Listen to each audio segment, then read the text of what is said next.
c'est pour honorer la femme, c'est d'accorder le droit à la polygamie à l'homme. Ah, ça coupe. J'entends pas bien.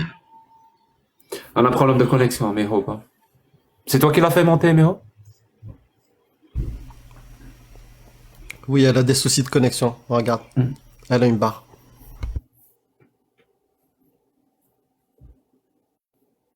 On t'entend pas, Miho. Elle peut régler son internet et elle peut revenir assez. Ouais, tu règles ton truc et ça va bien. Bouilou... Putain... Abouillabès. Ah putain, j'ai pas pu lire, pardon. Bonsoir. Bonsoir tout le monde. Ouais, j'ai déjà eu l'occasion de monter, mais ça va très bien. Et merci. Ouais, ce pseudo me dit quelque bien. chose. Ouais. J'avoue. Bonsoir tout le monde. Hein. J'avais une question juste pour Mioub, si vous me permettez. Non. C'est une question très simple. Laissez notre prophète tranquille. Vas-y, pose-lui ta question. J'ai un respect sans limite pour Mioub. Enfin, pour vous autres aussi, bien sûr. Hein. Mais bon, Mioub, il me fait tellement rire. Il sait pas qu'il est drôle, mais il est tellement drôle.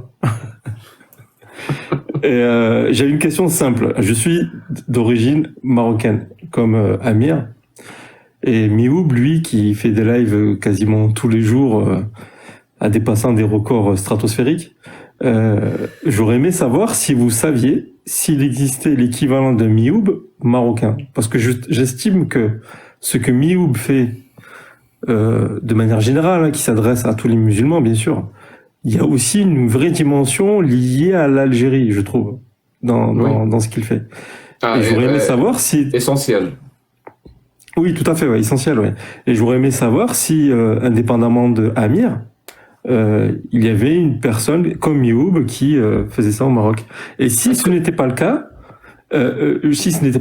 est-ce que le fait qu'il n'y en ait pas, c'est lié à une forme de politique marocaine qui fait que... Non, c'est lié. Ce personnage-là n'est pas sorti. Non, c'est lié à la personne. C'est lié à la personnalité de Mihoub. Il n'y a pas d'autres Mihoub ailleurs, voilà, tout simplement. Ouais. C'est pas vraiment lié. Si ta question, est-ce qu'il y a des gens marocains qui critiquent l'islam en marocain? Oui. Mais quelqu'un comme Mioub? Non. Ma question, merci Amir. Ma question, c'est celle que tu viens d'exprimer. C'est celle-là. Mais Mioub, il est unique. Hein. Et il faut qu'il le reste d'ailleurs. C'est important. C'est important. Alors il faut lui apporter du soutien. Parce que moi je trouve qu'il manque de soutien. Mais tu sais, sérieusement, pour tout l'effort qu'il fait, je pense qu'il manque de soutien. Parce que ça fait 3-4 ans qu'il le fait comme ça tous les jours. C'est pas facile. Je vais vous dire quelque chose. Et je vais vous l'avouer très sincèrement. J'écoute votre live depuis le début. Et je vous ai découvert, comme je vous l'avais déjà indiqué, il y a à peu près 2 mois. Moi, par rapport à ce que vous disiez tout à l'heure, je vous le dis très simplement, je ne suis pas courageux comme vous pour me montrer. Sauf que, depuis que Amir a parlé de la marche des apostats, etc., je pense que là, très prochainement, alors j'ai pas autant de connaissances que vous, mais je pense que très prochainement, moi, je vais me montrer. Pourquoi? Parce que j'estime que le fait de se montrer, le message, il est incomparable. Il y a pas, je t'assure, il n'y a pas de courage à avoir. Non. Je sais pas comment expliquer ça. Quand tu vas le faire, tu vas comprendre ce que je dis. Quand tu vas le faire, tu vas comprendre exactement ce que je dis. C'est pas une forme de courage.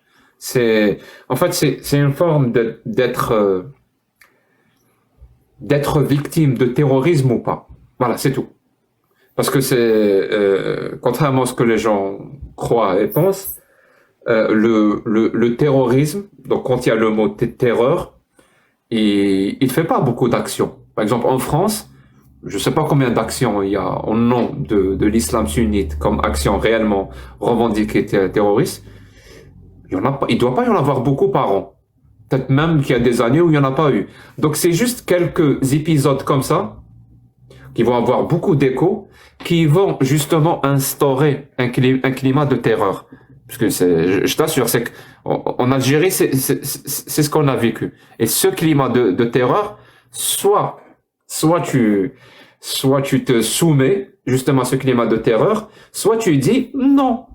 Le terrorisme, c'est quelque chose qui va me terroriser. Donc, s'il ne me terrorise pas, il n'y a pas de terrorisme. En tout cas, sur moi. C'est aussi simple que ça.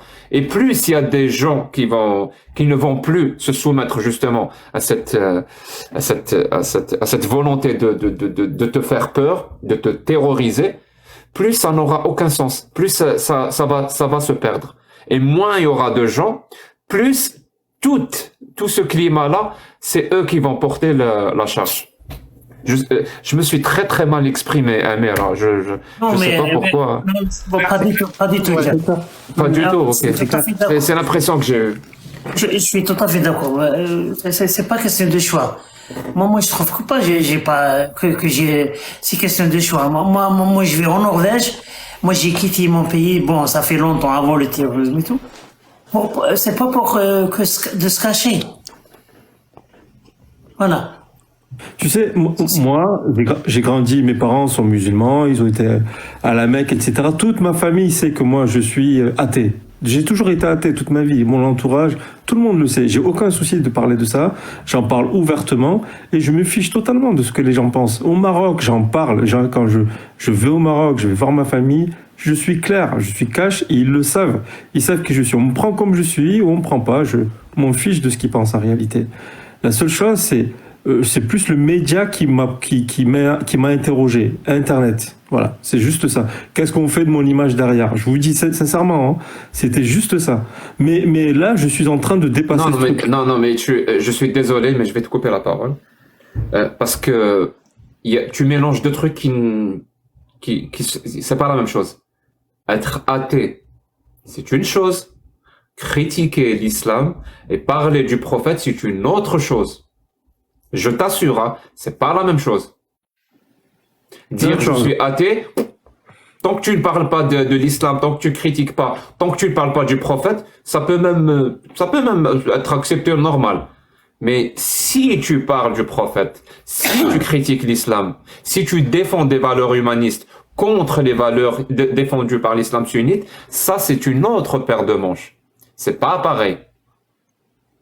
Je suis d'accord. Tu sais, je donne un exemple. Je finis juste cette phrase. Il y a eu un entraîneur, je crois qu'il est français d'origine bosniaque. Vaïd, rappelez-moi son nom. Alelozi, tu vois, un truc du genre, je me rappelle plus. Je crois qu'il a entraîné l'Algérie et le Maroc, si je me trompe pas. Oui. C'est ça. C'est ça.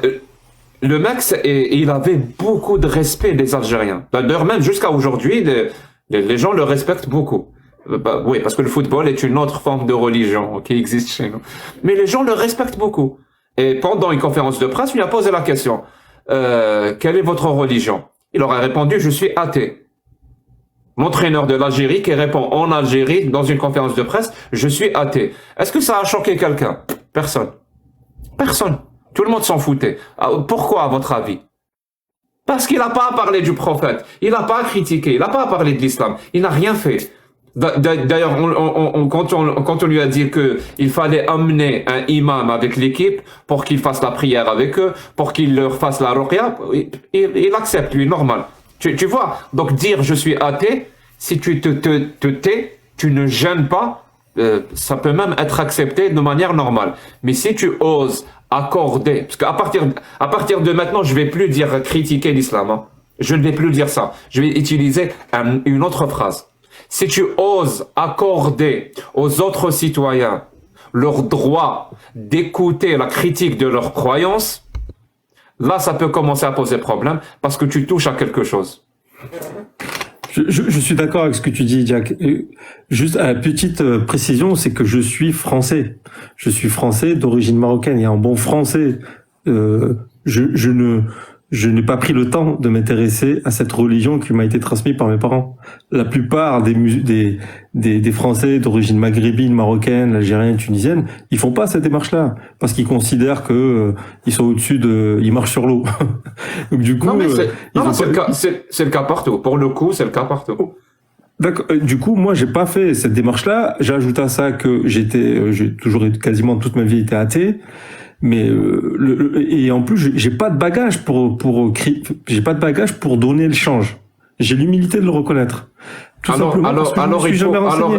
En revanche, pardon, juste une petite précision. En revanche, il faut regarder nos vidéos et t'auras les bagages. Mais je le fais, mais j'ai tellement appris en 2 mois. Ah non, mais là, c'est pour ça que sincèrement, quand je vous ai dit tout à l'heure, il y a quelques minutes, que j'envisage de le faire maintenant avec l'ouverture de caméra, c'est parce que vous-même, vous, Amir, toi, Mihoub, Karim, vous m'avez donné des éléments, vous m'avez donné de quoi construire une réflexion avec des choses factuelles. Il y a pas que nous, il y a beaucoup de personnes aussi. Si, moi, ma vie à moi, c'est vous. Les autres, je sais pas, mais la mienne, c'est vous. Non, il y a voilà, quand même très clair. Il y a quand même beaucoup de personnes qui font ce travail de vulgarisation. J'avais pas de bagage. En revanche, une chose que je faisais, j'y tiens, c'est mon droit à faire de l'humour sur la religion, pas les religieux, mais la religion. Et j'ai fait ça toute ma vie. Le droit à la critiquer et à me moquer d'elle. Comme par exemple, quand je dis à un musulman, vous êtes l'islam n'aurait jamais dû boycotter le porc, vous auriez dû boycotter le pigeon. Tout le monde s'en fout du pigeon. Enfin voilà, c'est ce genre de choses. Mais c'est un petit blasphème. Ouais, c'est petit. Trop gentil. Blasphémino. C'est un blasphémino brésilien. Voilà, bon, je vous prends pas plus de temps, je laisse des musulmans sunnites parler avec notre cher prophète Mihoub. Non, mais il t'a pas répondu, donc... Non, je l'ai répondu. Ah non, t'as pas répondu. Il m'a répondu. Oui. Amir a répondu pour lui. Oui, franchement, il y a parce que il y avait beaucoup de Marocains qui m'ont posé cette question-là. Oui. C'est vrai, il y a beaucoup de choses qui ont changé pendant une année dans le TikTok là. Franchement, hein, il y a des... Amir, on a besoin de toi au Maroc. Oui, non, mais regarde, bien sûr, moi j'ai beaucoup d'amis marocains qui viennent nous écouter, hein, ici chez Jack et chez moi. Hein. On a beaucoup de Marocains. Mais moi je vois que ça bouge aussi au Maroc, hein, au niveau des réseaux sociaux. Hein. Juste ici dans le TikTok, il y a je sais pas, il y en a beaucoup de Marocains qui... Mais pas assez, pas assez. Bien sûr, pas assez, mais c'est jamais suffisant. C'est jamais suffisant. Non, je veux dire, quand je dis pas assez, parce que on était dans une autre application avant, qui était Clubhouse. Et les Marocains faisaient beaucoup plus que nous. Il y avait beaucoup plus de live. Clairement, oui. Mais je comprends, ils sont où, ces personnes-là, qui étaient avec nous sur Clubhouse? Non, mais ils sont venus maintenant ici. Il y a un Marocain là qui vient de Clubhouse. Je sais pas comment il s'appelle. Voilà, il ouvre des lives avec son visage. Je connais pas. Je connais pas. Il ouvre ça des lives. Et il y a aussi Hicham Nosti qui a commencé à ouvrir des lives sur TikTok. Il a ouvert un live, ça fait 3 jours. Ça fait 4 jours. Il y a Amir. Il y a eu aussi une autre fille là. Il y a 3 filles ou 4 filles marocaines qui ouvrent des lives. Reham qui va commencer. Voilà. Alors, il y a une... Abou Yabas aussi va commencer. Oui. Il y a aussi Jack, il y a aussi, comment dire, Riafa qui ouvre des lives. Avec leur langue. Alors, ça bouge, franchement. Hein. Oui. Moi, ça franchement, c'est les Algériens, comment on dit, qui sont stagnés. Ils stagnent. Oui. Ils stagnent. Voilà. Parce que ça vraiment, il y avait vraiment mouvements des Algériens dans les 8 mois, les premiers 8 mois, il y avait beaucoup de lives. En algérien, en français, amazigh, partout. Et maintenant, je me sens qu'il y a quand même moins par rapport à... C'est ta faute, Mihoub. On en a déjà parlé, mais c'est parce que tu ouvres des lives tout le temps et que tout le monde vient chez toi, Mihoub. Tout le monde. Sacré prophète. Tu as tout cannibalisé, Mihoub. Non, vampirisé. Mais c'est pour ça que... Vampirisé, oui. Même les Marocains viennent chez lui. Hein. Même les Marocains viennent chez lui. Mais tu sais, vous savez, je vais même aller plus loin. Vous savez, il y a une espèce de débat entre le Maroc et l'Algérie sur la paternité du couscous. Bon, je ne veux pas rentrer dans cette discussion-là. Hein. Le couscous est sénégalais, c'est fini. Une chose est sûre. La paternité de cette révolution d'apostat, elle est clairement algérienne. Ça ne fait pas débat pour moi. Ah, Amir, il est pas d'accord. Non. Non, c'est moi en tant que Marocain, je dirais non seulement algérienne, mais kabyle. Mais bon. Kabyle. Voilà, oui. C'est vrai. Petit léger détail, c'est kabyle. Mais c'est mondial. Je pense pas qu'il y a une révolution d'apostat. Voilà. Si, vous vous rendez pas compte. Non, c'est pas une révolution d'apostat. C'est une révolution humaniste, de valeurs humanistes. Je vous assure. Hein. Ouais, apostat, c'est juste tu as enlevé un truc de ta vie, donc une religion pour le coup. Mais c'est pas le cas. C'est des gens qui ont adopté quelque chose de nouveau dans leur vie et ça rentre tellement en contradiction avec ce qu'ils avaient avant qu'ils étaient obligés de délaisser, justement, ce qui contredit les valeurs humanistes, donc de délaisser la religion. Oui, dans ce sens-là, on peut parler de révolution mondiale, comme a dit Amir. Mais il y a un truc que j'ai dit que j'aurais aimé avoir l'avis de Mehoub. Quand j'ai parlé par rapport à la différence quand tu dis je suis athée ou quand tu parles et tu critiques le prophète. Parce qu'on en a parlé déjà, toi et moi. Oui. Le Syrien là, avec qui on a fait un débat qui était... Tu te rappelles, le Syrien. Oui. Le seul problème de la parole de Mehoub, c'est pas qu'il soit athée ou apostat ou comme disait lui, je m'en fous. Non, le problème c'est pourquoi tu parles de notre prophète. Voilà, c'est ça le truc. C'est ça qui pose problème. Oui, je sais pas ce que tu as... Mais même en Algérie, en Maroc, on a des figures connues des athées. On a Rachid Boujdra, en Algérie, ils sont quand même acceptés. Mais une fois ils ouvrent leur bouche, ils critiquent le prophète, alors là, ça sera un autre... Il y en a même au Maroc qui font semblant, c'est des réformistes.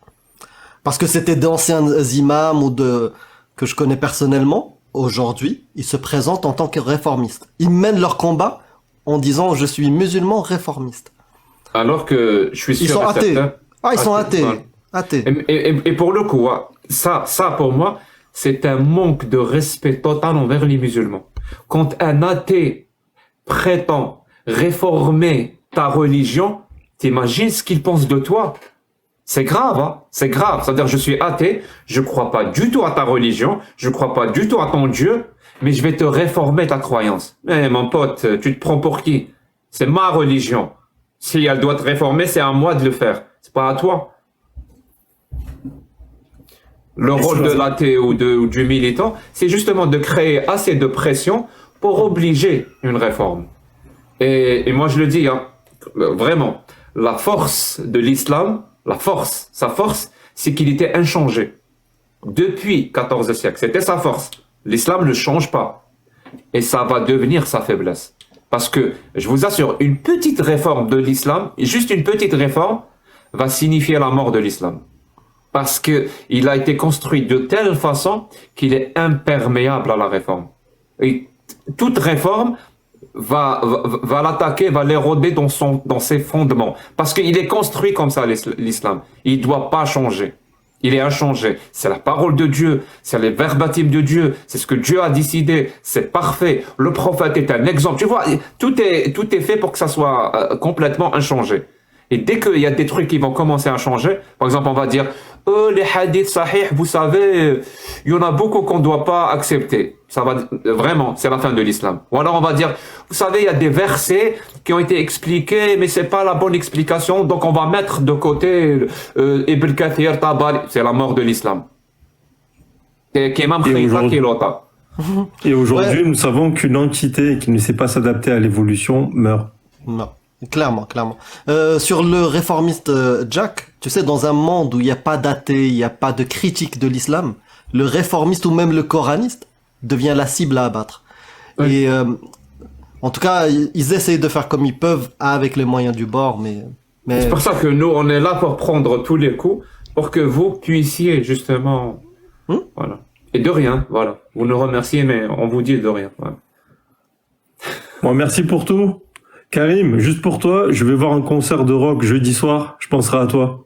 Mais c'est pas un fan de rock, Karim. Je sais, c'est pour le taquiner que je dis ça. Karim, c'est un marteau, c'est un fan. C'est un bateau le nounassiste. Non, c'est Ammar Abdelnour, Karim. Karim, c'est celui qui drague des femmes américaines avec du Ammar Abdelnour. Et voilà, je vous spoil là, ça n'a pas marché. Amir, je suis allé voir Nasser Rewan hier dans ma ville. Parce que je joue au foot avec lui. C'est le chanteur avec lequel je joue au foot. Oui, Karim, mais on drague pas avec les Américains. À Bouillabaisse, t'as fumé, c'est ça? Et t'as vu Nasser Rewan encore vivant dans un concert, c'est ça? Non, ils étaient hier soir dans ma ville. Non, je fume pas, je bois pas. Non, mais je regrette mutuellement d'ailleurs. Nasser Rewan, ils sont morts depuis longtemps. Non, mais je sais, mais tu sais qu'ils sont recomposés. Peut-être, ouais, avec les petits. Ouais, avec les. J'aurais dû dire un ersatz de Nasser Rewan. C'est ça. Bonne soirée. Bonsoir, merci beaucoup. Prenez soin de vous. Hein. Merci beaucoup, mon ami. Au revoir, sacré prophète. Oui, salut, au revoir, mon ami, merci beaucoup. Maintenant, Monty, je sais pas, elle veut dire quelque chose peut-être. Oui, elle est montée tout à l'heure. Oui, je suis montée tout à l'heure, mais je souhaite juste réagir à la question que tu as posée, Jacques, sur la situation de la France. Est-ce que c'est trop tard ou pas trop tard? J'ai prévenu que c'était une question débile, voilà, pour que les gens comprennent. J'ai prévenu que c'était une question débile. Non, pas du tout. C'est pas une question débile, c'est une question intelligente, tu le sais très bien. Non, c'est vraiment une question débile. Non, c'est une question qui reste posée. Parce qu'effectivement, dans un pays où la liberté d'expression, et notamment la liberté de blasphémer, elle est consacrée par la loi, je vais juste fermer la porte de... Ouais, s'il te plaît, oui. Ouais, parce qu'on entend le bruit de la machine. Excusez-moi. Merci. Et donc, effectivement, dans un pays où la liberté d'expression et la liberté de blasphémer sont institutionnalisées, on se pose tous des questions sur le fait pourquoi on a peur de s'exprimer sur l'islam, et pourquoi certains, en tout cas dissidents de l'islam, apostats, athées, tout ce qu'on peut dire, comment on peut les nommer, qui n'osent pas se montrer soit à visage découvert, soit en tout cas ne serait-ce que s'exprimer. C'est pas vraiment du militantisme, c'est juste de s'exprimer sur la religion, comme ils vont le faire sur la situation économique, politique de la France.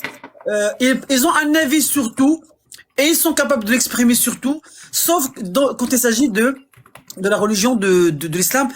Tout simplement, il y a une peur qui n'est pas exprimée forcément par le nombre d'attentats dont la France a été cible, mais par une violence qui n'est pas forcément politique, mais c'est une violence plutôt communautariste qui peut s'exprimer dans des endroits où les personnes évoluent, parce que les athées, en tout cas les apostats de l'islam, ils font partie d'un type social classique, c'est pas des gens qui appartiennent à des couches sociales, on va dire distinguées de la France. Ils font partie de la France du peuple. Et effectivement, quand il est né musulman et quand il vit dans un quartier entre parenthèses, je vais utiliser le terme populaire, il évolue dans une population homogène qui ressemble à celle qu'on a laissée derrière nous. On est dans des quartiers à majorité marocaine, des quartiers à majorité algérienne, des quartiers à majorité pakistanaise, des quartiers à majorité afghane. Et cette pression sociétale qui est maintenue malheureusement par cette répartition, maintient cette pression sur cette liberté d'expression et rend difficile de l'exprimer. Et après je vais pas parler de comment les autres Français se saisissent du sujet de l'islam, ça leur revient, mais il y a potentiellement cette peur d'être victime de violence, et surtout la peur d'être traité de facho et d'être traité d'un anti-musulman. Aujourd'hui en France, on a du mal à séparer le sujet des croyants. En fait, il y a une j'ai une question, si c'est vrai. Oui. Si c'est vrai. Ouais. On retrouverait la même chose sur les autres religions. Par exemple, le catholicisme. Si on a du mal à séparer le croyant de la croyance, pourquoi on ne voit pas la même chose avec le catholicisme? Pourquoi on ne le constate qu'avec Parce avec que les l'islam musulmans. n'est pas en fait on va dire les catholiques ou le catéchisme en France, ça fait des années qu'il s'est habitué avec le blasphème. Donc il a fait ses classes. Il Donc, s'est habitué. donc la France et les Français Ouais. ont fait le travail nécessaire avec la religion française qui est le catholicisme. Exactement. Pourquoi ne le fait pas avec l'islam? Les catholiques ne le feront pas, mais c'est aux apostats de l'islam de le faire en premier lieu. Parce que déjà les catholiques ne sont C'était pas. pas ma question. C'était pas ma question du tout. Ah j'ai mal compris alors. Dites-moi. Pourquoi les Français ne font pas le même travail qu'ils ont fait avec les autres religions, avec l'islam? Pourquoi ils s'empêchent? Tu as donné deux causes. Tu sais, moi, je t'écoute hein, quand tu parles. Oui, bien Tu as sûr. donné deux causes. Tu as parlé de peur, parce qu'ils ne Ouais. le font pas parce qu'ils ont peur. Oui, ça peut être une cause. Ça peut même expliquer beaucoup de cas. Et tu as parlé d'un deuxième, c'est ils ont toujours peur, mais surtout peur d'être taxés de racistes, d'islamophobes Ouais. et de tout ce qu'on veut. L'amalgame. Pourquoi? Pourquoi? Bah, parce- Pourquoi ils ont pas cette peur s'ils critiquent le catholicisme? Pourtant, c'est une Bah, religion aussi. Bah tout simplement, c'est la raison que j'ai cité tout à l'heure, c'est que l'origine de l'islam ou l'origine des musulmans, si on considérait l'islam, Voilà. si considérer On l'islam, commence à toucher du doigt. ouais, j'ai compris Jacques. Si on considérait que l'islam et les musulmans font partie intégrante de la France et que on les soumet au même devoir et au même droit. On Exact. les considérait comme des citoyens à part entière, des gens responsables et adultes et majeurs, comme tu le répètes tout le temps dans tes lives, et qui peuvent accepter la critique et qui peuvent accepter aussi d'être remis en cause.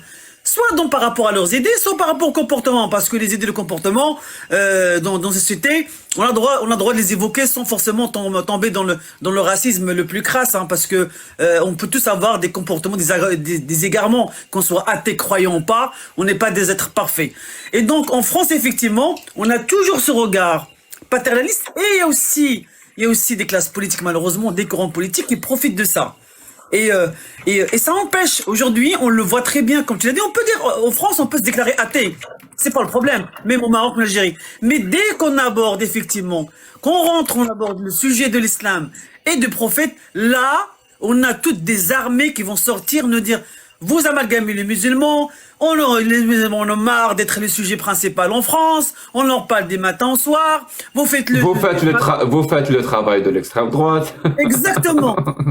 Et honnêtement, psychologiquement, Alors que ça n'a rien à voir. Hein. Je suis désolé, hein, mais.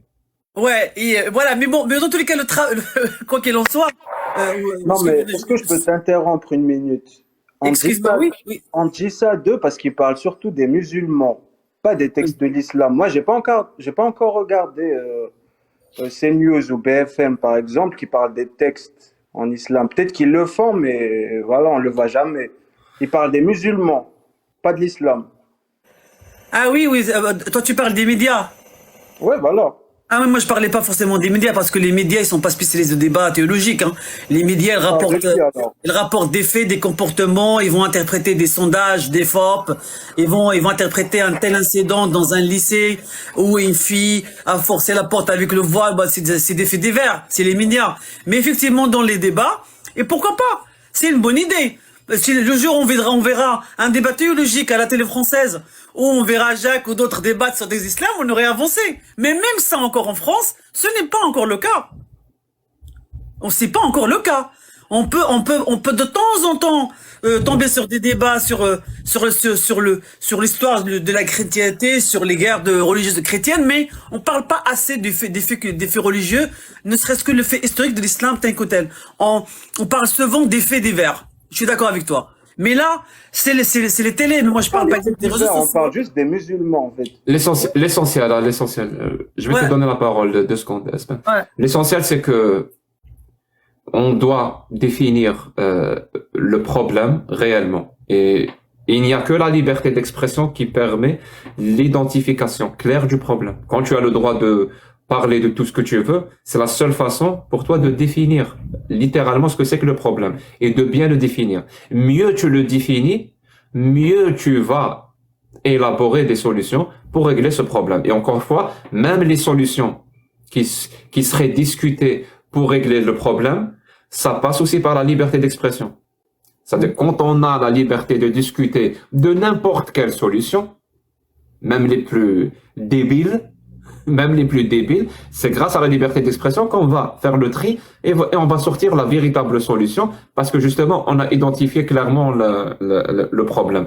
Donc, tous les gens qui essayent de faire taire d'autres personnes dans leurs critiques, ben c'est des gens c'est les gens qui ne vont pas dans le bon sens de la bonne identification du problème et surtout de la solution qu'il faut appliquer. Parce que c'est des gens qui vont essayer de limiter justement cette liberté d'expression. Donc, merci beaucoup, madame. Oui, merci à vous. Merci. Benz, Ouais, je sais pas comment ça se prononce.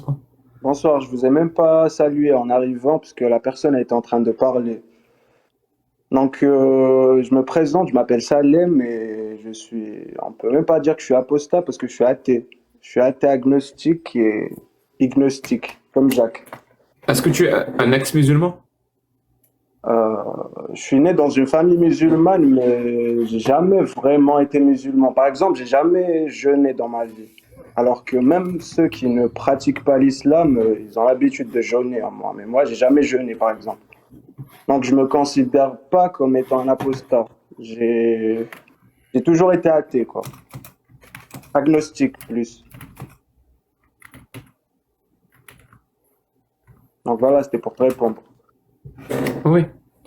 Mihob, je dois juste m'occuper d'un truc, s'il te plaît.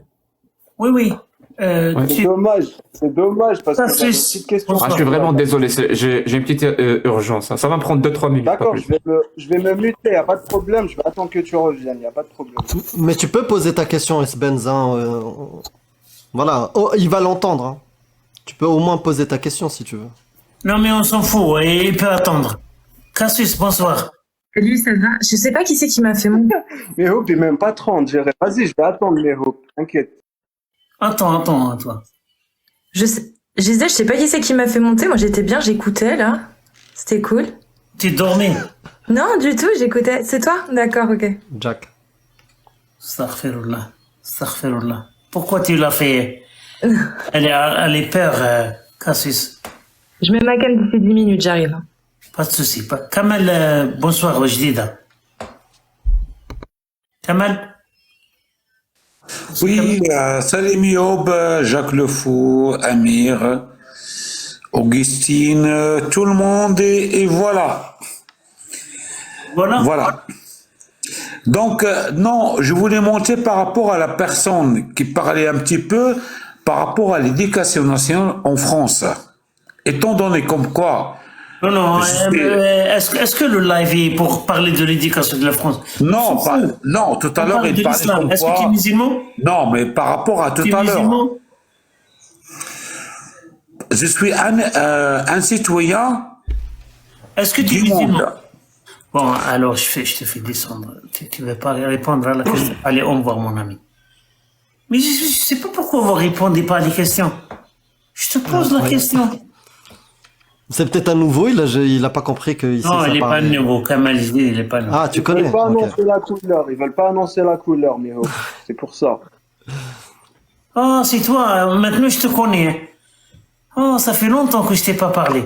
Maintenant, je te reconnais. Qu'est-ce que tu me racontes? J'étais même en ami sur TikTok, c'est toi Oui, je sais. Mais maintenant, je te reconnais. Hein. Je suis désolé, mon ami. T'as reconnu ma voix, c'est ça? Oui, maintenant, bien sûr, alhamdulillah. Voilà. Ça fait maintenant un bon petit moment que je vous écoute. Hein. C'est toi le dragueur là, des femmes. Toujours tu viens quand il y a des femmes sur mon live. Bah là, il n'y a pas de femmes à ce que je vois. Hein. À moins que Amir et... Bah, il y en a deux là. S-Benz, t'es sérieux? Je sais pas, sauf si... Cassius, j'avais pas vu qu'il y avait Cassius, Manal. Merci mes amis. Oui, Ray King là. Bonsoir. Est-ce que tu les vois, Amir?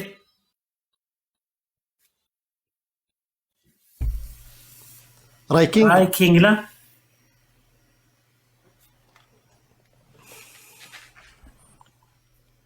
Non, il n'est pas là. Et puis la prière.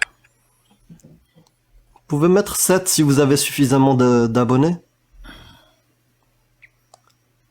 Ah, Magna. Cassius, je crois qu'on a déjà parlé avec Magna. Bonsoir. Bonsoir à tous. Bonsoir Mihoop. C'est la première fois que je monte sur le live de Jack. C'est dommage qu'il soit pas là parce que j'avais envie de lui dire quelques propos. Il est là. Juste pour... Maintenant, t'as de la chance de parler avec le boss. Le boss des boss. Alors, au moment où tu seras content. Ouais. Qu'est-ce que tu veux dire, monsieur Magna? Écoute, moi je suis comme toi, je suis un apostat, mais depuis longtemps. J'ai pas vraiment été en fait musulman puisque j'ai rapidement choisi que je croyais plus au Père Noël. Donc j'ai quitté l'islam très tôt dans ma prime jeunesse. Mais par contre, j'aimerais donner un côté un peu plus positif, surtout pour Jack, parce que je trouve qu'il a une vision un peu négative de l'évolution de la situation. Vous êtes vous-même la preuve vivante que les choses avancent. Moi, franchement, je suis fan de toi, Mihoub. Je suis fan d'Emir. Je suis fan de Jack. Je vous suis depuis un mois ou deux. Je trouve que ce que vous faites, c'est très très bien. Vous faites un peu le travail à l'envers qui avait été fait, mais je pense que ça va prendre beaucoup plus de temps que ce que vous pensez. C'est-à-dire que l'islam, chez nous, dans le Maghreb, en tout cas en Tunisie, en Algérie, s'est diffusé en 200 ans. Ça a mis quand même beaucoup de temps.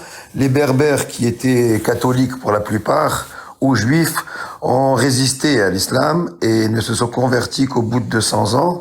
Et s'ils se sont convertis, ils l'ont fait surtout pour des raisons financières, pour pouvoir partager le butin des conquêtes, notamment en Espagne, et surtout ne pas payer la jizya, qui était un impôt qui était relativement important.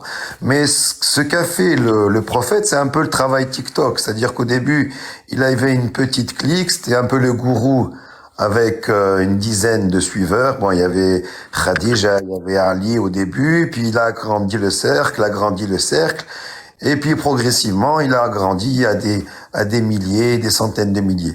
Le travail qu'on doit faire nous aujourd'hui, c'est exactement la même chose, mais à l'envers. C'est-à-dire qu'il faut progressivement essayer de convaincre en déconstruisant tout le Coran à partir des textes, ce que vous faites très bien et vous avez beaucoup de légitimité puisque vous êtes d'anciens musulmans qui ont apostasié. Donc vous êtes crédible, vous n'avez pas besoin de preuves. Vous êtes vous-même les preuves de ce qu'il faut faire. Donc on vous suit. Moi par exemple, je suis un mauvais exemple puisque moi-même je n'ai pas vraiment été musulman en réalité parce que depuis que j'étais gosse, j'ai eu la chance d'être dans une famille tolérante et on ne m'a rien imposé. Par contre, là où j'ai été un peu, d'habitude je suis tout le temps d'accord avec ce que dit Jack. J'aime beaucoup sa rhétorique et sa façon de parler. Mais je le trouve un peu trop pessimiste parfois et un peu trop radical aussi. Notamment lorsqu'il a dit tout à l'heure en parlant de Sartre, un homme ça se contrôle, ça se maîtrise, ça s'empêche. Voilà. Alors oui, moi de Sartre, de Camus pardon.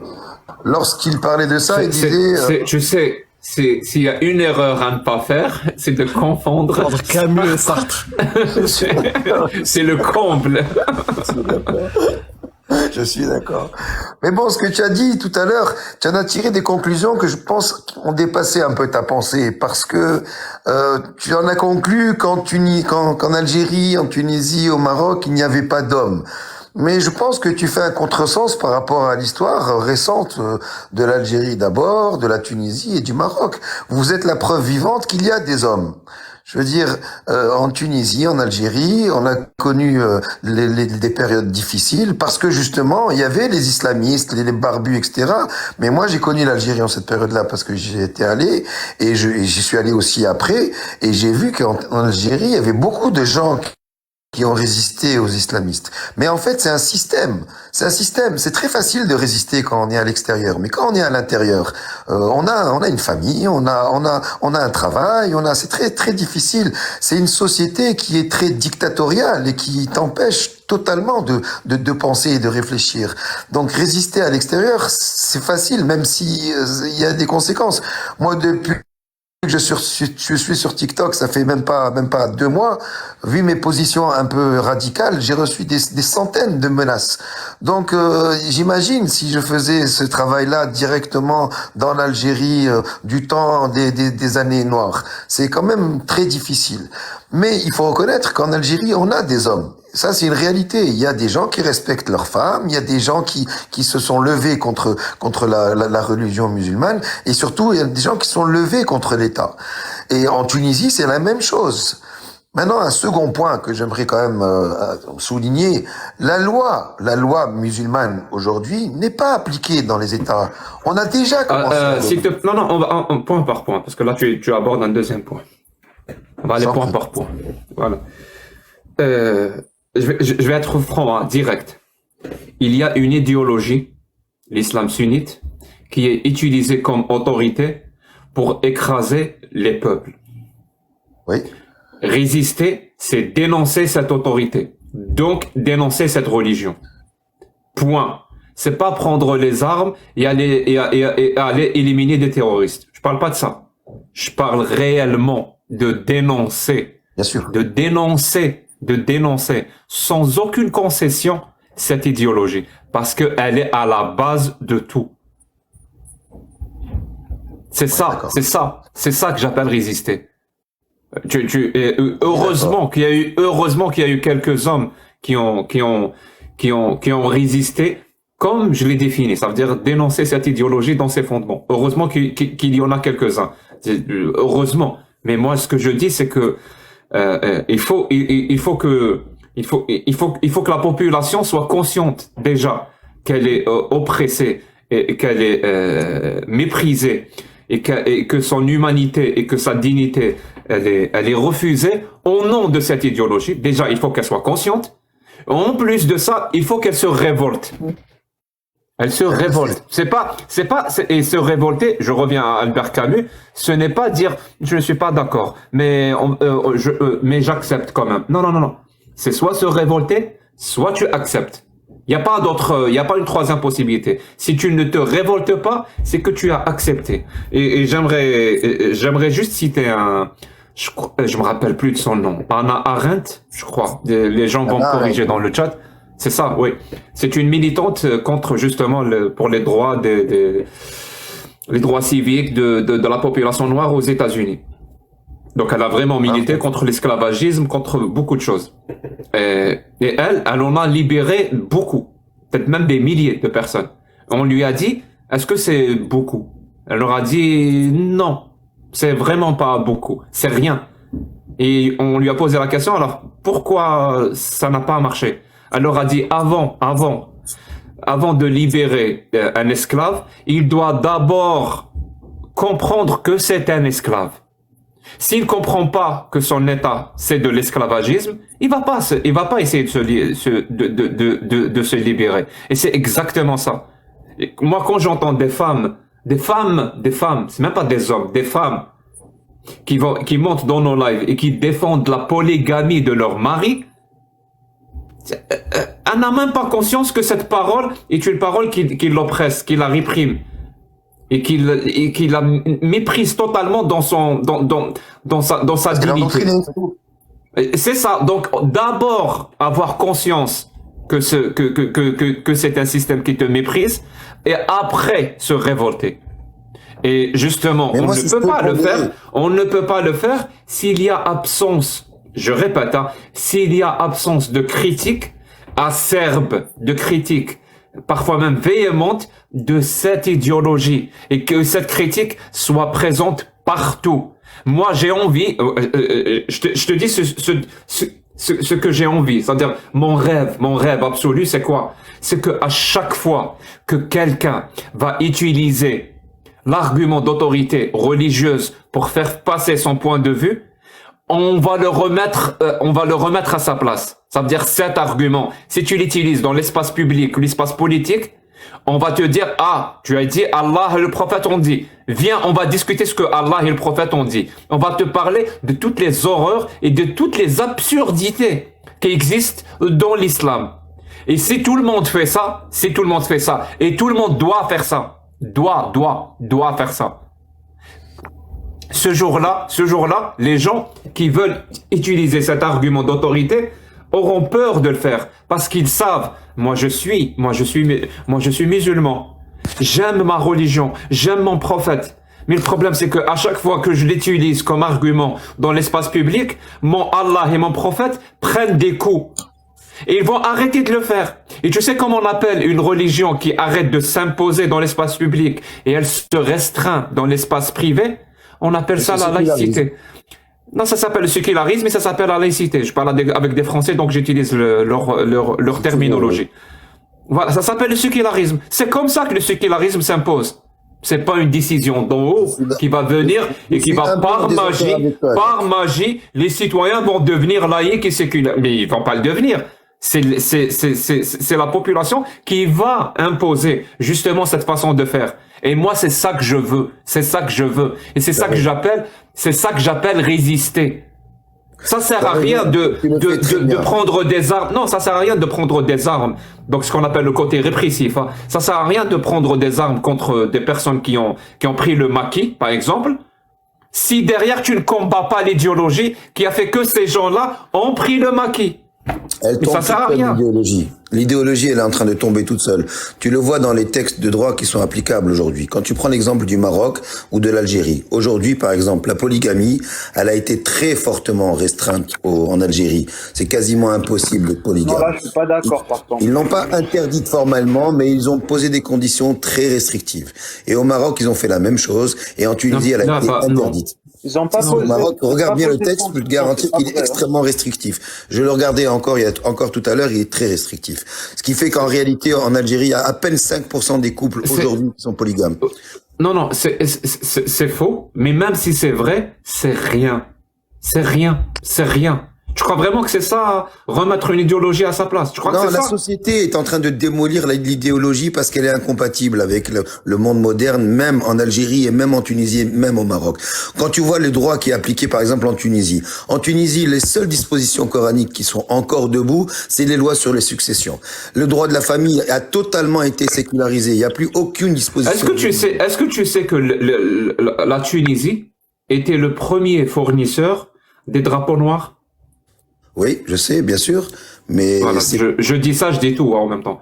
Non, mais est-ce que je peux rêver? J'ai envie de rêver un peu sur mon live. Je peux. Tu as le droit de rêver. Est-ce que tu peux ouvrir ton caméra là, Magna? Moi, je peux ouvrir ma caméra. Oui. Écoute, je peux le faire, oui. Oui, j'aimerais bien. En attendant que Mania trouve le bouton qui ouvre sa caméra. J'ai envie de rêver, Mehoba. J'ai envie de rêver. Ah non, non. Il faut accepter. Allô, est-ce que c'est enregistré là, le rouge là? Le bouton ouvert la caméra là, elle fonctionne pas? Non, elle fonctionne pas. Alors, je te renvoie à la demande. Peut-être que ça sera plus simple pour toi. Ouais. C'est la demande, je pense. T'as pas besoin de demander. Tu peux ouvrir et il y a un bouton rouge là. C'est écrit. Attends, Benz. Oh. Ah, c'est bon. Calme-toi, attends. Salut, la belle. On te voit pas, c'est sombre. Ouais, je vais mettre la lumière un peu mieux, vous inquiétez pas. Non, fais pas la lumière. Reste comme ça, c'est bien. Tu es belle comme ça. Vas-y, Magna, vas-y. Non, je sais pas si vous me voyez là, mais bon, peu importe, c'est pas vraiment le sujet. Est-ce que tu peux ouvrir ton caméra? J'aimerais bien te voir, s'il te plaît. Écoute, j'ai l'ai ouverte, mais apparemment ça marche pas. Même si oui, ça marche, bien sûr que ça marche. Attends, je vais le faire descendre et je vais te faire. Voilà. J'aimerais bien. Fais une nouvelle demande. Ça marche. S'il te plaît. Parce que là, si tu montres ton visage avec Mehoba Jack, je te jure que tu vas jamais rentrer en Algérie, au Maroc ou Tunisie. Et on va voir. C'est quoi ça, Mehoba? Est-ce qu'il a fait une demande? Parce que je le vois pas. Je le vois pas. Oui, maintenant il peut ouvrir. Voilà. Oh, le beau gosse. Bon, merci, c'est gentil. Attends, on le voit pas bien. Voilà, là. Non, mais là, tu es dans la merde. Là, je suis vraiment dans la merde. D'autant que je vis pas en France. Mais bon, peu importe. Non, merci, Non, non, ça fait tu- plaisir. En plus, voilà. Bravo pour le combat pour les apostats et Non. pour libérer Voilà. le Nord-Afrique. Merci Et, beaucoup. voilà, et bravo aussi pour le combat que tu fais pour, dans l'Afrique du Nord pour les droits des homosexuels et tout. Tu veux Bravo. vraiment me mettre dans la Ouais. merde. Hein. Oui, merci beaucoup. Oui. Non, plaisant. Quand tu prends par exemple, Ta connexion, Quand tu prends- frérot. Ouais. Ta connexion, Magna. Si tu peux te rapprocher de la fenêtre quand ou... tu prends La connexion, Magna. ouais, j'ai une connexion qui est pas bonne du tout. J'ai une connexion qui est pas bonne du tout. Je suis en Tunisie. On n'a pas de très bons réseaux en Tunisie. C'est pour ça que la caméra complique les choses. Bon, tout simplement, ce que je voulais te dire, c'est que quand tu prends par exemple la situation de la femme en Tunisie, Oui, mais est-ce que qui est un bon exemple. Si tu frappes ta femme, Jack, est-ce que tu as Comment compris ce qu'il te disait, Jack? Jack, il te dit, est-ce que tu peux critiquer l'islam en Tunisie? Parce qu'on connaît la Oui, Tunisie. tout à fait, Le oui. problème avec la Tunisie, oui, il n'y a c'est que aucune loi vous qui avez l'interdit. hérité. Est-ce que vous avez hérité des lois que peut-être le président, comment il s'appelle, Bourguiba, Bourguiba. il a mis, il a imposé de force. Mais maintenant, est-ce que vous pouvez critiquer l'islam en Tunisie? Oui, on peut, oui. Est-ce que tu Il n'y a peux dire aucune que- disposition légale qui l'interdit. D'accord. Est-ce que tu peux dire, par Oui. exemple, En- en Tunisie, par exemple, est-ce que tu peux dire que l'islam, on va dire, appelle, allez, on va prendre, wal muhsanatu minan nisa illa ma malakat imanukum. L'islam autorise d'esclaver des femmes mariées et de les prendre comme esclaves et de les pénétrer. L'islam a autorisé ça. Est-ce que tu peux dire ça en Tunisie dans un plateau télévisé? Bien sûr. Oui, oui, en Tunisie, tu peux dire ce que tu veux aujourd'hui. Depuis la Révolution, tu peux dire ce que tu veux, parce que l'islam n'est plus un instrument de pouvoir. D'ailleurs, le président de la République ne se revendique pas d'un commandement quelconque au titre de la religion. Il se dit laïque et on a une constitution qui aujourd'hui est partiellement laïque. Donc, il y a une liberté d'expression qui est pas totale, mais qui est relativement importante. Moi, je peux te dire, par exemple, que pendant le Ramadan, je mange dans la rue. Et personne ne me fait la moindre remarque, alors que je le ferai jamais en Algérie, c'est clair et net. Mais en Tunisie, je le fais. Ce que je voulais te dire, c'est qu'il faut relativiser. Les sociétés, elles changent de l'intérieur. Et en l'espèce, dans une société tunisienne qui, à mon avis, a un bon Est-ce que exemple, tu peux faire ça à Guebs ou Gafsa? Tu le fais à Sousa ou à Tunis. C'est la même chose en Algérie. Il y a des villes en Algérie que tu peux manger le Ramadan. Pendant le Ramadan, il y a personne qui ne va pas te parler. Mais est-ce que tu peux manger librement à Guebsa ou Gafs? Bien sûr que non. En Tunisie. non, dans le sud, non, ils sont Eh beaucoup ouais, c'est la plus même chose en conservateurs. Algérie. Hein, ou directeur Mami ou je connais. Merci beaucoup, mon ami. Merci beaucoup pour le support En fait, pour ça. Et tu sais quoi, mais c'était ça le rêve dont je voulais parler. Vraiment. Ça, c'est mon rêve. Et je vais le partager avec vous. Il n'y a aucune loi en Algérie qui interdit de manger dehors pendant le Ramadan. C'est la même chose Non, en c'est vrai. Tunisie. Malheureusement, c'est pas la même chose au Maroc. Au Maroc, il y a vraiment une loi qui l'interdit. Je crois que c'est la loi 222. Amir va me corriger si je me trompe pas. Mais il n'y a pas de loi qui l'interdit. Pourtant, on vient de le voir. Il y a plein d'endroits où tu ne peux pas. Par exemple, en Algérie, à Alger, tu peux pas. C'est la capitale, hein. Tu ne peux pas. Moi, ce que j'aimerais, et je rêve de ça, Mihoub, je t'assure, Mihoub, que je rêve de ça. Parce que ça s'est déjà produit une fois dans ma ville natale, à Akbou. Akbou, comme on l'appelle en français. En fait, j'aimerais que pendant le Ramadan, un jour, pendant le Ramadan, qu'il y ait un pique-nique organisé, par exemple, à la place de la Grande Poste. Juste en face de la Grande Poste, il y a une belle, très très belle placette qui donne sur la mer et qui donne sur vraiment très très, j'adorais, voilà. J'adorais aller là-bas pour me balader. Moi, ce que j'aimerais, c'est ça. C'est qu'à Alger, en face de la Grande Poste, un jour, pendant le Ramadan, à midi, il y a un grand pique-nique qui est organisé au nom des libertés religieuses. Voilà, ça c'est mon rêve. Qu'il y ait un événement qui soit organisé comme ça et que les gens aillent sur la place en face de la Grande Poste à Alger et qu'ils mangent à midi. ou qu'ils fument, ou qu'ils boivent, ou qu'ils font n'importe quoi. Voilà.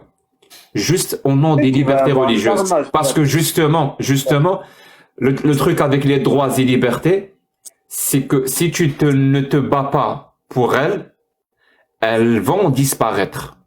Voilà, tu vas leur dire bye bye à tout jamais. Voilà. Tant qu'il est temps, c'est qu'il n'y a pas de loi qui l'interdit.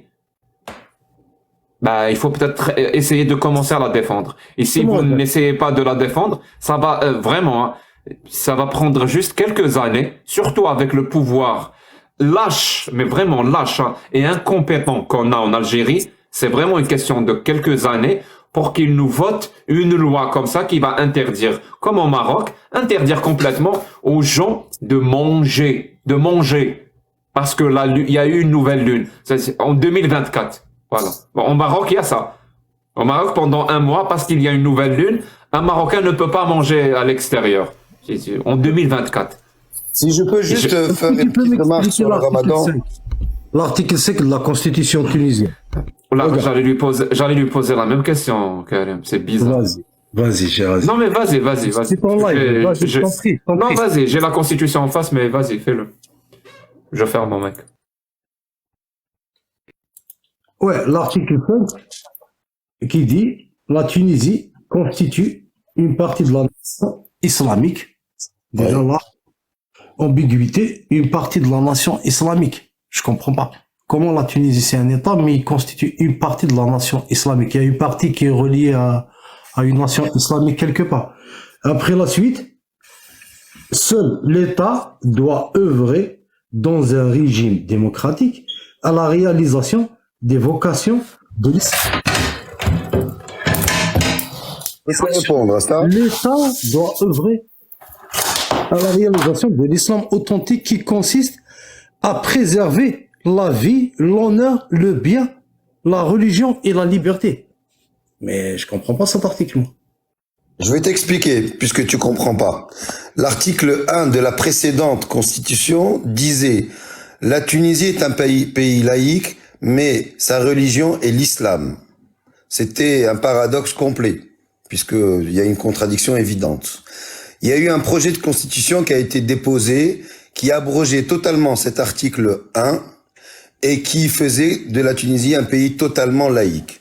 Mais il y a eu des forces conservatrices en Tunisie qui ont œuvré, qui ont fait pression sur le président pour qu'on maintienne un lien entre la constitution tunisienne et la religion musulmane.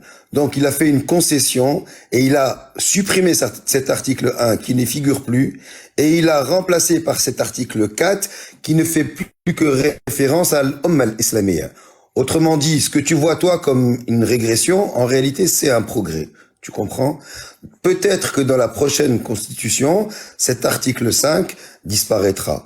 En tout cas, moi je peux te dire que la société tunisienne est mature. Disparaîtra ou pas, ou ça va peut-être, il va peut-être être remplacé par un article encore plus conservateur. Non, je pense pas. Là-dessus, on diverge. Tu as une vision très pessimiste. Est-ce que le président tunisien doit être musulman? Il doit être tunisien, mais pas musulman. Non, musulman. Non, il y a aucune. On a eu un ministre juif. Il n'y a pas de disposition particulière sur la religion. Le président ne doit pas être musulman en Tunisie? Non, je pense pas. Peut-être que je me trompe, mais je pense pas, non. Peut-être que la constitution que j'ai sous les yeux, c'est l'ancienne. Peut-être. Hein. La constitution stipule que le pays est déterminé à adhérer aux enseignements de l'islam, que l'islam est la religion officielle de l'État et que le président doit être musulman pendant la période sur laquelle porte ce rapport ou je sais pas quoi. Le respect de la liberté de religion par les pouvoirs publics n'a pas changé. Voilà, c'est ce qui est dit. C'est quel article? Je sais pas. C'est écrit 2017. Voilà, la date. Ah, c'est l'ancienne constitution, ça, elle est plus en vigueur. Donc, la nouvelle constitution, le président peut être athée, peut être Il me semble, écoute, la constitution tunisienne a été très difficile à lire puisque dans un premier temps, elle n'existait qu'en arabe. Donc, on l'a lu en arabe. Et au bout de 6 mois, ils ont décidé de la traduire en français et en anglais. Donc moi, je l'ai lu en anglais et en français. Et je ne me souviens pas qu'il y ait disposition sur ce point-là dans la constitution tunisienne. La Tunisie accepte tous les Tunisiens, qu'ils soient juifs, chrétiens, musulmans. En théorie, l'État n'est pas musulman. En théorie, l'État est laïque puisque cet article 1 a été supprimé. Mais la loi tunisienne est laïque.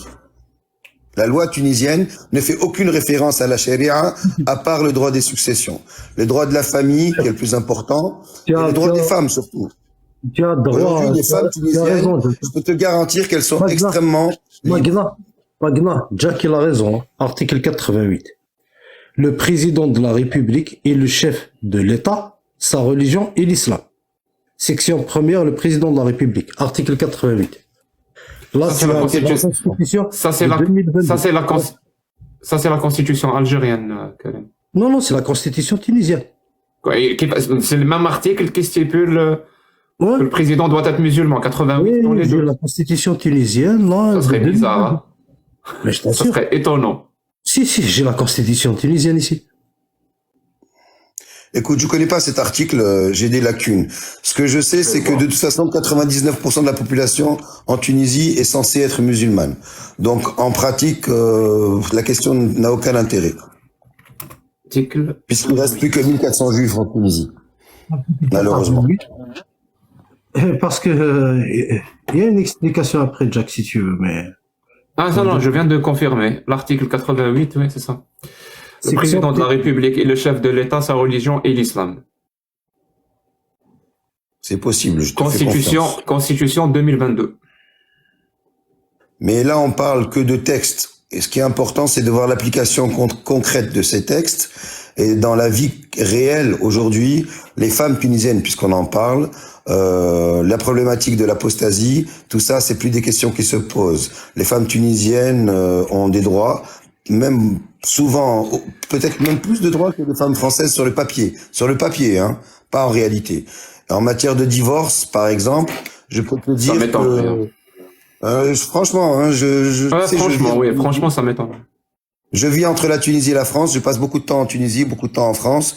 Aujourd'hui, si tu divorces d'une femme tunisienne, tu as 90% de chances de te faire complètement laminer et que la femme...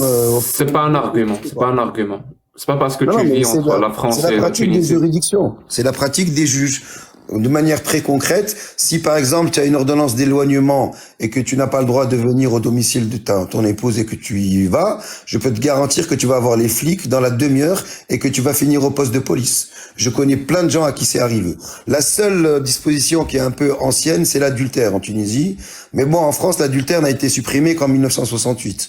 Et l'adultère, c'est pas une disposition qui est particulièrement musulmane. Puisqu'en islam, l'adultère, on le tue selon certains hadiths, et en droit tunisien, l'adultère, c'est une peine de prison. Donc c'est pas vraiment lié à l'islam, c'est plus, on va dire, d'ordre coutumier et lié au caractère un peu rétrograde de la société. Donc si tu veux, moi je trouve que tu es très pessimiste, Jack. Les choses évoluent, elles évoluent. Non, tu sais, il y a des choses évoluent et évoluent.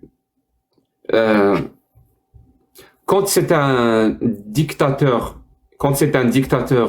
même si vous l'appelez éclairé, ça reste toujours un dictateur.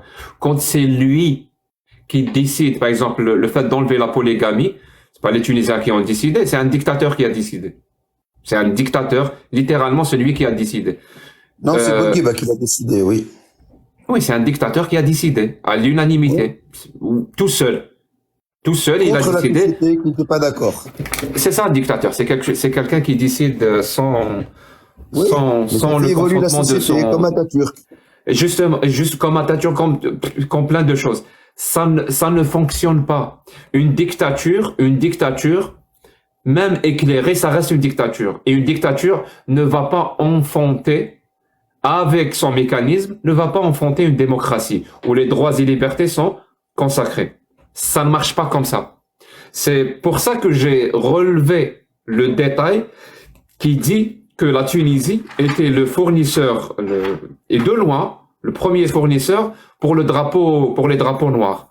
Parce que justement, tout ce qui a été décidé par rapport à l'islam, comment on a essayé de le réprimer, comment on a essayé de le sortir de l'espace public, d'interdire la polygamie, tout ça, ça n'a pas été fait avec l'évolution de la société. Ça a été fait par décision de dictature. Et ça ne marche pas. Ça ne marche pas, ça n'a jamais marché et ça ne marchera jamais. Est-ce que je peux te contredire? La Tunisie a en effet été un grand fournisseur de combattants en Syrie. Mais elle l'a été à un moment où Nahda, qui était le parti islamique, était au pouvoir, ou en réalité contrôlait une partie du pouvoir. Ça a été entre les années 2011 et les années 2019. Il y avait une espèce de consensus politique où il y avait plusieurs partis qui se partageaient le pouvoir, mais où Nahda tirait les ficelles. Mais Nahda a été confronté à la réalité du pouvoir. La réalité du pouvoir, c'est qu'ils ont fait pire que les autres. Ils ont été corrompus, ils se sont complètement servis dans les caisses de l'État et ils ont instrumentalisé totalement en réalité, ils ont instrumentalisé la religion. Et à partir du moment où les Tunisiens ont pris conscience que l'islam n'était pas la solution à leurs problèmes, il y a eu de manière unanime l'immense majorité de la population qui a soutenu Kais Saïd et qui a dit à Nahda, dégage. Et c'est exactement ce qui s'est passé. La société s'est apaisée et Nahda a dégagé. Et on a eu un nouveau président qui, quoi qu'on en dise, peut-être peut être qualifié de dictateur, mais je peux te garantir qu'en réalité, il ne l'est pas. Parce que de toute façon, il a un soutien total de la population. Et cette population-là, elle veut passer à autre chose. Elle veut tourner la page de l'islamisme. Et elle veut pas tourner la page de l'islam. Elle veut tourner la page de l'islam politique. Et ça, c'est une réalité. Maintenant que tu dises, à partir du moment où c'est un dictateur qui l'impose, ça ne passe pas. La réalité, c'est qu'aujourd'hui, en Tunisie, personne ne pense remettre en place la polygamie. Ça a été acté. Personne ne pense remettre en cause Mania. Ce qu'il te dit, Jack, c'est que la population, elle est divisée en deux. Oui. C'est ce qui a fait que les gens sont partis faire le truc en Syrie. Donc, quelque part, tu as une population qui est divisée en deux. Les autres, ils sont juste cachés, tu les opprimes. Mais leur projet, il est toujours viable. Ils aspirent toujours à leur projet derrière. Et c'est une preuve, en fait, quand tu instaures une dictature, qu'est-ce que tu fais? Tu sépares la population en deux. Et là, tu as les autres qui font marcher leur projet. Et dès que l'État, il s'affaiblit, à un certain moment, ton dictateur, il s'affaiblit, ils sont là, on va dire, en embuscade. Ils sont juste là en embuscade. Ils sont partis. C'est même pire que ça, Karim. C'est parce que si une frange de la population non négligeable là, pense que son projet de société est viable, ça veut dire la charia, c'est justement parce qu'il y avait la dictature. Parce que s'il n'y avait pas la dictature et qu'il y avait les libertés et droits, entre autres la liberté d'expression, les gens auraient eu le droit justement de s'exprimer, de défendre ce projet de société, parce qu'ils n'avaient pas le droit de le faire, et de le critiquer, parce qu'ils n'avaient pas le droit de le faire non plus. S'ils avaient fait ce travail-là nécessaire, il n'y aurait pas eu des gens en embuscade, justement, pour imposer la charia. Attendre juste le moment opportun, c'est-à-dire une révolution ou un renversement de gouvernement ou je ne sais quoi d'autres événements importants qui peuvent se passer dans un pays. C'est justement parce qu'il y avait la dictature et que les gens n'étaient pas libres. Libres parce que la liberté t'accorde des droits. Et ces droits-là, c'est eux qui t'accordent la responsabilité. Parce que la dictature, elle t'enlève les libertés, elle t'enlève les droits, parce qu'elle ne te considère pas comme un citoyen responsable. Et effectivement, tu vas pas être un citoyen responsable. Parce que la responsabilité ne peut venir que de l'exercice des libertés et des droits et de la liberté d'expression. Elle ne peut pas venir d'autre part. On va pas faire des citoyens responsables alors que c'est comme un petit enfant. Un petit enfant, il n'a pas le droit de tout faire. C'est-à-dire, on va lui enlever plein de libertés, plein de droits. Parce que c'est un enfant. Il ne sait pas. Il va pas être responsable à 10 ans alors que tu lui as enlevé tous ses droits et ses libertés. C'est exactement ce qui se passe. La dictature, c'est ce qu'elle fait. Elle t'enlève les libertés et droits. Donc là, elle t'enlève le droit d'être responsable. Elle t'enlève le droit de discuter des projets de société pour savoir s'ils sont viables ou pas. Et quand il y a un problème, on retrouve les islamistes avec leur projet de charia. Ben, c'est normal. Il y avait la dictature. C'est normal qu'il y ait des personnes qui défendent la charia. Il y avait la dictature. C'est la démocratie. C'est la démocratie qui est le meilleur remède, parfois même le seul remède contre ce projet de société qui est la charia. Parce que la démocratie, si elle est bien appliquée, va te former des citoyens responsables. Parce que tu as le droit de tout faire, tu as le droit de tout dire, mais fais attention parce que tu es responsable de ce que tu vas faire, tu es responsable de ce que tu vas dire. En tout cas, Mania, moi je suis dans l'obligation de fermer le live dans vraiment pas très longtemps. Merci beaucoup pour ton passage. C'est moi qui te remercie, Jack. Merci à tous. Merci beaucoup et prends soin de toi. Merci à tous et bonne soirée. Merci, au revoir. On a perdu Miro, je crois qu'il est parti dormir. Jack, je peux quand même te poser ma question là. Vu qu'il y a personne, ça n'a rien à voir avec ce que vous discutiez avant, mais voilà. Étant donné que tu es athée, agnostique et agnostique, est-ce que tu crois en quelque chose? Est-ce que je crois en quelque chose? Ouais. À part le dragon rose invisible. Oui, je crois que ma femme m'aime. Non, mais tu vois très bien ce que je veux te dire. Là, je vais pas te laisser... Je t'assure que je suis en train de te répondre. Je crois à beaucoup de choses. Non, mais je sais pas comment formuler la question autrement, mais je pense que je ne crois pas en Dieu, c'est tout. Voilà, c'est tout. En Dieu, moi aussi, je n'y crois pas. Dieu tel que tout le monde le conçoit, moi aussi, j'y crois pas. Mais est-ce que tu crois qu'il y a quelque chose qui a initié tout ce bordel-là, l'univers et tout ce qui s'en est suivi? Aucune idée. Je ne sais pas pourquoi l'univers existe. Je ne sais pas. Si toi tu as la réponse, bah.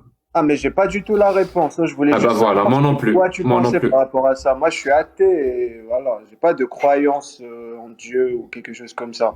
Mais il m'arrive souvent de me poser la question, est-ce que... Moi aussi, il m'arrive souvent de me poser la question, mais j'ai pas la réponse. Qu'est-ce qui a initié tout ça? Mais tu as bien croyance quand même. Tu soupçonnes quelque chose? Absolument rien. Ah ouais? Je te réponds comme Bertrand Russell répondait à la question. Il y a quelque chose, en anglais c'est mieux, mais je vais essayer de traduire. Il y a quelque chose à la place de rien. Donc, autrement dit, on existe parce qu'il y a quelque chose à la place de rien. Voilà. Appelle ça une tautologie. Ça a plus tendance à... On existe parce qu'on existe. Voilà. Je pas la réponse. Je t'assure. Et cette réponse, moi, elle me va. Elle t'irrite pas un peu? Genre, t'es à l'aise? Absolument. Non, je suis très à l'aise. Ne pas savoir, je suis très à l'aise avec ne pas savoir, oui. Franchement, moi, ça m'irrite. Je serais pas à l'aise si quelqu'un va me dire, puisque tu ne sais pas, voilà la réponse. Et j'ai pas de preuves, mais ça voilà. Aussi, ça mérite encore plus. Celui qui te dit, voilà. Voilà, puisqu'on ne sait pas, donc c'est Allah, c'est un sophisme qui... Voilà, c'est nul comme réponse. Mais... Ah, je pense que c'est tout ce que j'avais à dire. C'est bon, je vais vous laisser tranquille, surtout que tu as dit que tu allais terminer le live. Oui, j'ai vraiment un truc à faire, donc je vais juste passer... Merci pour ton passage. Pas de souci. Merci. Je vais juste donner un dernier mot à mes acolytes. Je ne sais même pas si ça se prononce comme ça. Non, rien à ajouter, c'était juste un plaisir comme d'habitude de vous rejoindre vite fait comme ça au dernier moment. Voilà, pour donner de la force comme d'hab. Voilà, c'est tout. Passez une bonne soirée, tout le monde, toutes les personnes qui étaient là, et voilà. On va continuer la semaine. Et sinon, la marche des apostats, Oui, voilà, la marche des apostats, moi, je veux dire. Le projet de la marche des apostats. Dakar-Paris, c'est ça? Dakar-Paris. Elle va démarrer de Dakar et elle va... Exact. On hésite sur la ville de départ. Est-ce que c'est de Dakar ou... Non. Non, mais il n'y a pas une compétition de... Il y a un bruit. Il n'y a pas une compétition, non, de cyclisme. Paris-Roubaix, je crois que c'est ça. Je me trompe pas. Paris-Roubaix. Non, il n'y a pas. Il y a le Tour de France, il y a le Tour de Paris. France. Si, Oui, je Tour sens de bien France, qu'il y c'est a un très truc connu. Paris-Roubaix. Ah, ça existe. Je crois. Oui, ouais, mais je crois. sais pas si c'est du Bon, vélo. après, moi, par le contre, cyclisme. Paris-Roubaix, je sais plus. Si, je crois Et que oui, il y a le c'est Tour de cyclisme. France sinon. Ouais. Ouais, le Tour de France, c'est quand même assez connu. Paris-Nice. Non, je crois que c'est Paris-Roubaix. Ça me dit quelque chose. Donc voilà, Roubaix, donc ça va après, être c'est- Roubaix-Paris. Roubaix. Pardon. Non, pour la marche des apostats, comme je vous ai dit, voilà, c'est en cours. J'ai régulièrement des indices comme quoi ça se passe bien. Voilà, ça avance petit à petit, mais pour l'instant, j'ai pas grand-chose à annoncer. Mais t'es conscient que c'est toi qui en assumes la responsabilité. Bien sûr, oui. C'est toi l'initiateur, Oui. l'instigateur, je sais pas. Pourquoi ça traîne Ouais. autant, Amir? Comment?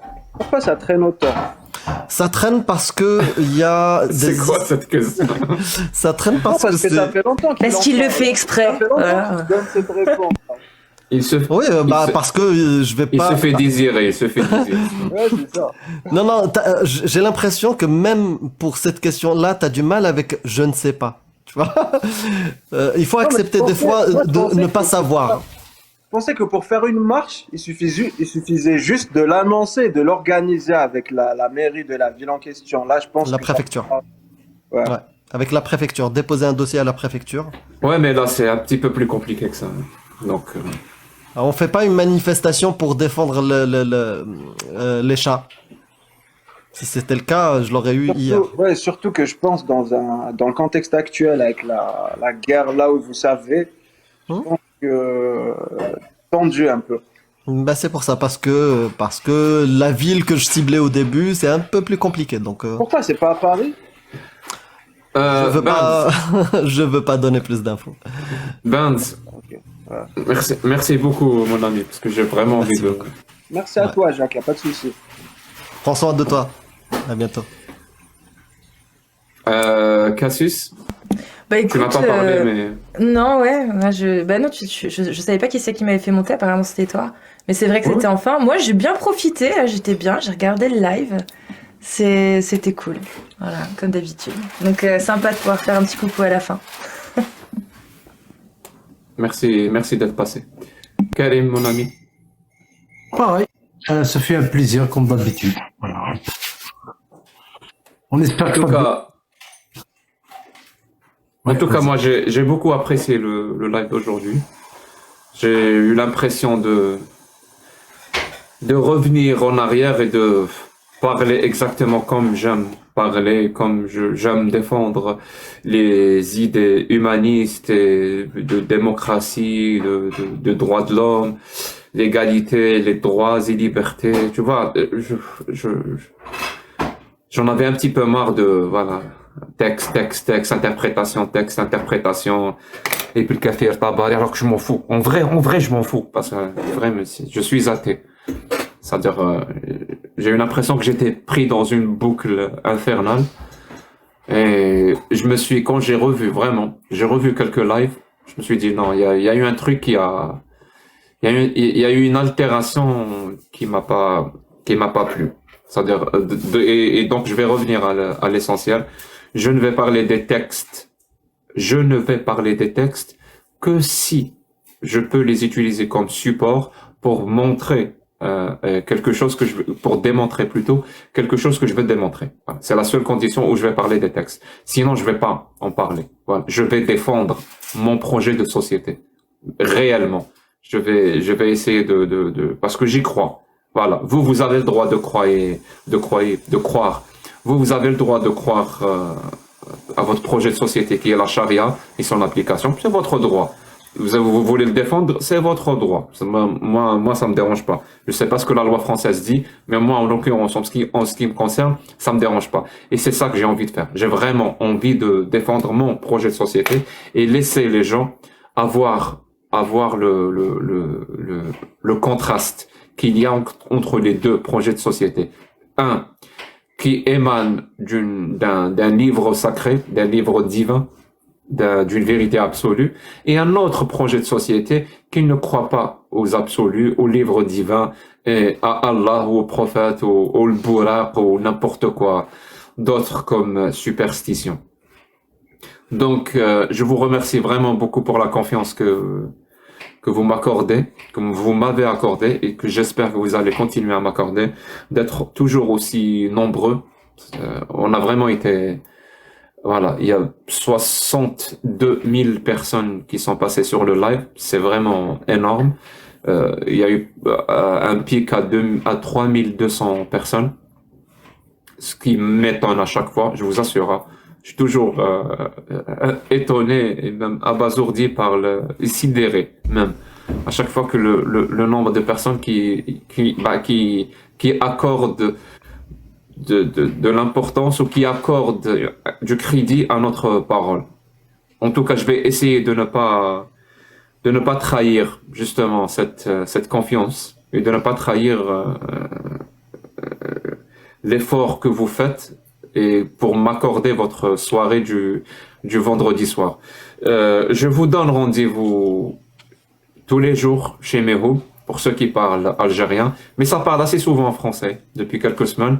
Ça parle quand même assez souvent en français. Je vais pas dire 50% du temps, au moins 20% du temps, 30% du temps, ça parle en français. Et donc chez Mehoub qui fait des lives tous les jours. Je vous donne aussi rendez-vous chaque lundi, des lives sur YouTube. Un lundi chez Mehoub et un lundi chez moi. Donc cette semaine, ça va être chez Mehoub. Enfin, on l'espère, si Mehoub ne s'en mêle pas les pinceaux. Sinon, je me retrouve dans les lives aussi très tard le soir chez Cassius ou chez Amir ou chez Karim. Ça dépend là où je me balade. Et je vous donne rendez-vous vendredi prochain. Voilà. Et d'ici là, prenez soin les uns des autres. Voilà. Que vous soyez athées, musulmans, chrétiens, kafirs, juifs, bouddhistes, on s'en fout. On est tous des êtres humains. Prenez soin les uns des autres. Voilà. La vie est dure, alors soyez gentils.